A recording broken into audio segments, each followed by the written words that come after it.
បញ្ចុះតម្លៃ20%ទៅលើគ្រឿងបន្លាស់ប្រភេទ D និង E បញ្ចុះតម្លៃ15%ទៅលើថ្លៃពលកម្ម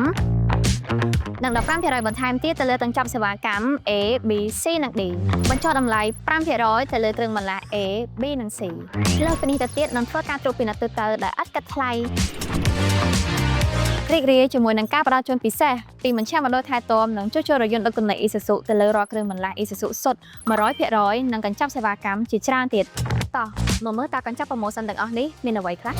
បញ្ចុះតម្លៃរហូតដល់ទៅ20%ទៅលើគ្រឿងបន្លាស់ប្រភេទ D និង E ដែលជាគ្រឿងបន្លាស់សុទ្ធរបស់ក្រុមហ៊ុន Isuzu ជប៉ុនបញ្ចុះតម្លៃ15%ទៅលើទាំងចប់សេវាកម្ម A B C និង D ដើម្បីធានានូវគុណភាពនិងភាពជឿជាក់និងការត្រួតពិនិត្យទូទៅដែលឥតគិតថ្លៃបញ្ចុះតម្លៃ5%ទៅលើគ្រឿងបន្លាស់ A B និង C ដែលជាគ្រឿងបន្លាស់សុទ្ធរបស់ក្រុមហ៊ុន Isuzu ជប៉ុនកាន់តែពិសេសចំណេញបន្ថែមជាមួយនឹងការបញ្ចុះតម្លៃ15%ទៅលើថ្លៃពលកម្មមកទទួលយកសេវាកម្មនិងប្រូម៉ូសិនពិសេសឥឡូវនេះនៅមជ្ឈមណ្ឌលថែទាំនិងជួសជុលរថយន្តដឹកទំនិញ Isuzu ដែលមានទីតាំងនៅតាមបណ្ដោយផ្លូវវែងសេរីនៅជាប់រោងចក្រដំឡើងម៉ូតូ Honda មកឲ្យឱកាសនេះកន្លងផុតទៅប្រូម៉ូសិនមានកំណត់ជាចាប់ពីថ្ងៃនេះរហូតដល់ថ្ងៃទី31ខែមករាឆ្នាំ2026តែប៉ុណ្ណោះ